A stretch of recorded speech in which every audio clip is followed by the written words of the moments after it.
Hello and welcome back guys. इस video में हम सीखने जा रहे हैं डिज़ाइन ऑफ रिवेट जॉइंट, जो कि स्टील सब्जेक्ट का एक टॉपिक है। इसमें हम सीखेंगे डिज़ाइन और फिर एक न्यूमेरिकल पुटअप करेंगे। तो डिज़ाइन के लिए मैंने सारे स्टेपिंग्स यहाँ नोट किए हैं। सबसे पहले हम देखिए, जो क्वेश्चन में दिया होता है हमें, वो मिलता है हमें गिवन डाटा। देन हमें मिलता है गिवन डाटा में thickness of plate, load coming on member and stress. उसके बाद हमें डिज़ाइन ऑफ मेथड में स्टार्ट करना होता है। उसमें हम सबसे पहले नॉमिनल डाया निकालते हैं, जो कि होता है डी 6.05 अंडर रूट टी, जिसमें टी एम में होता है और डी भी एम में होता है। उसके बाद हम ग्रॉस डाया निकालते हैं। ग्रॉस डाया जो होता है वो आपका स्मॉल डी होता है, जो कि हम कैपिटल डी के हेल्प से निकालते हैं। तो डी अगर 25 या 25 के बराबर हो, 25 से कम होगा, तो हम 1.5 ऐड करते हैं आपका ग्रॉस डाया निकालने के लिए।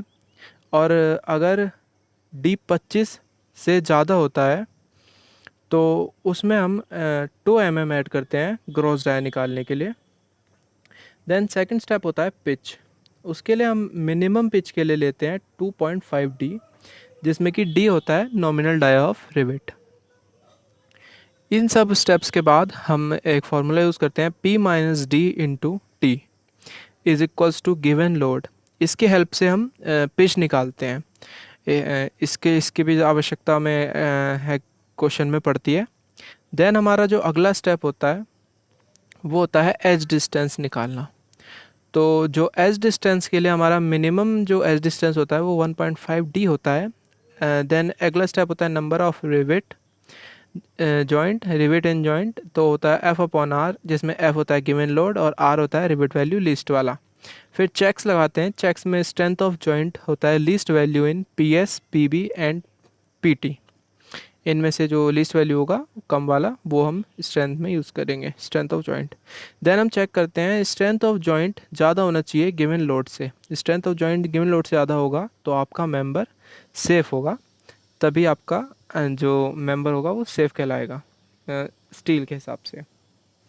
तो चलिए एक क्वेश्चन देख लेते हैं। हमें क्वेश्चन दिया हुआ है, 10 मोटी प्लेट को जोड़ने के लिए एकल रिवेटदार लैब जोड़ का अभिकल्पन कीजिए। अनुज्ञेय प्रतिबल एफ टी 150 न्यूटन पर एम स्क्वायर और एफ बी 300 न्यूटन पर M square and F S दिया हुआ है 100 न्यूटन पर एम स्क्वायर। तो 10 जो होता है वो प्लेट की थिकनेस दी हुई है। चलिए स्टार्ट करते हैं। फर्स्ट ऑफ ऑल हम गिवन डाटा नोट करेंगे। तो जो गिवन डाटा हमें दिया हुआ है वो है T इज इक्वल्स टू 10 जो कि है प्लेट का थिकनेस। इसके बाद हम अभी नॉमिनल डाया निकाल लेते हैं। नॉमिनल डाया ऑफ रिवेट होता है D is equals to 6.05 under root T. 6.05 under root 10, यहाँ हम 10 प्लेट की थिकनेस यूज़ कर रहे हैं टी के लिए। तो ये हो जाएगा 19.13, लगभग हम ले लेंगे इसको 20 तो ये हमारा हो गया 20 लगभग। अभी हम निकालेंगे इस डी की हेल्प से ग्रॉस डाया। तो जो कि ग्रॉस डाया ऑफ रिवेट होता है small D is equals to, वो क्या कहते हैं, 20 है। ये 25 से क्योंकि कम है इसलिए d प्लस 1.5 ऐड करेंगे हम। अगर ज़्यादा होता तो 2 ऐड करते, ये हो जाएगा आपका 21.5।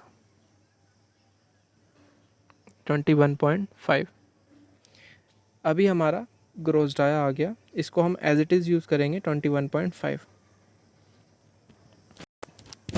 अभी हम निकालेंगे पी एस, जो कि होता है π/4 इंटू डी का square into F S. π/4 multiplied by D का स्क्वायर 21.5 का स्क्वायर इंटू एफ एस में हम 100 दिया हुआ है, जो कि हो जाएगा आपका 36,305.03 न्यूटन। अभी एफ एस हमारा निकल चुका है। अभी हम निकालना है अगला स्टेप में पी बी। तो पी बी के लिए कैलकुलेशन कर लेते हैं। P B is equals to होता है आपका D into T into F B, then D 21.5, thickness 10 और एफ बी दिया हुआ है हमें 300। इसको मल्टीप्लाई करके आपका जो आ जाएगा आएगा 64500 न्यूटन। अभी हमारा पीवी और पीएस आ गया। जो इसमें से कम वाला वैल्यू होगा वो हम स्ट्रेंथ के लिए यूज़ करेंगे। तो हमारी स्ट्रेंथ हो जाएगी, कम वाला वैल्यू है हमारा 36305.03। तो हमारा कम वाला 36305.03 है, हम स्ट्रेंथ के लिए उसको यूज़ करेंगे। तो 36365.03 ये हमारा हो गया स्ट्रेंथ न्यूटन में। अभी इस स्टेप के बाद हमें अगला स्टेप के लिए बढ़ेंगे, जो कि है हमारा पिच निकालना। जो हम अब पिच निकालेंगे फॉर्मूला के हिसाब से, जो हमें सामने मैं लिख रहा हूँ, P - G × T × FT is equals to जो हमारा लोड है, और जो हमें लोड दिया नहीं है इसलिए हम स्ट्रेंथ का यूज़ करेंगे यहाँ। स्ट्रेंथ हमारी जो हम अभी निकाली है 36305.03 को हम छोड़ भी सकते हैं। तो P माइनस जो डाया है वो multiplied by thickness multiplied by FT 150 जो कि गिवन है 36305 स्ट्रेंथ जो हो गया हमारा। इसके हेल्प से हम P निकाल लेंगे।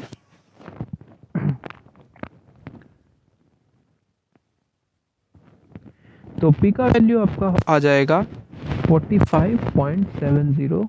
अब P का लगभग हम वैल्यू ले लेंगे 46 mm में हो जाएगा ये। अब हम अगले स्टेप्स के लिए बढ़ते हैं, जो कि हमारा यहाँ में अभी हम मिनिमम पिच निकालेंगे।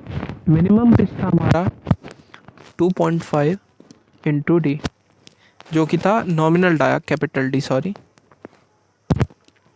नॉमिनल डाया यूज़ करेंगे। तो 2.5 multiplied by 20 is equals to 50 mm। अभी हम यहाँ पे हमें मैक्सिमम पिच की और आवश्यकता पड़ेगी, जिससे हम डिसाइड करेंगे कि हमें पिच कौन सा वाला यूज़ करना है। तो हम मैक्सिमम पिच ले लेते हैं। मैक्सिमम पिच होगा हमारा 32T। मैक्सिमम पिच जो होगा वो होगा आपका 32T और 300 mm। अभी क्या इसकी आवश्यकता में इसलिए पड़ी क्योंकि हमें डिसाइड करना है पिच हमें कौन सा लेना है, कौन सा हम यूज़ करेंगे। तो 32T और 300 mm में से जो लेस वाला वैल्यू होगा हम उसको यूज़ करेंगे।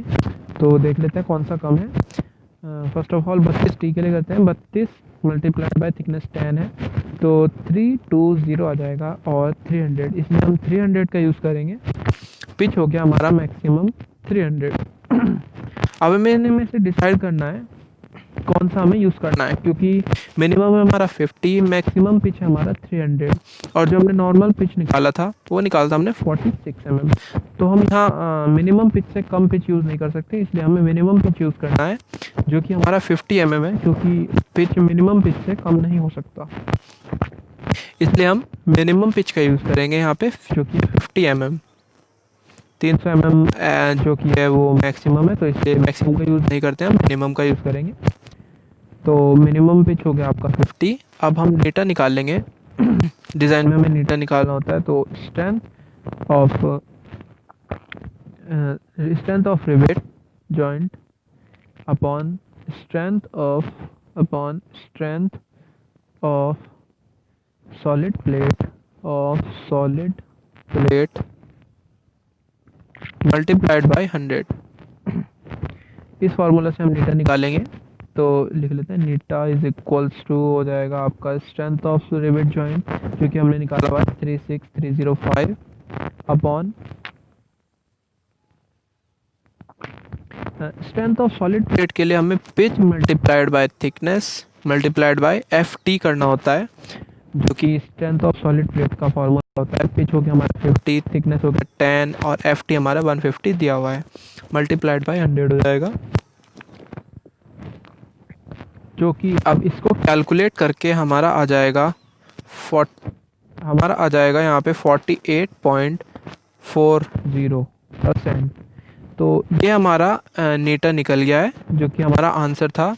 तो अगर आपको वीडियो पसंद आई हो तो वीडियो को लाइक कीजिए, चैनल को सब्सक्राइब कीजिए, और सिविल डिप्लोमा से रिलेटेड और ऐसे ही इंटरेस्टिंग टॉपिक्स पढ़ने के लिए हमारे चैनल के साथ बने रहिए। आपको किसी प्रकार की कोई प्रॉब्लम हो तो आप कमेंट सेक्शन में कमेंट करके हमें बता सकते हैं, और हमारा इंस्टाग्राम पे फॉलो कर सकते हैं, all about diploma drawing. Thank you so much.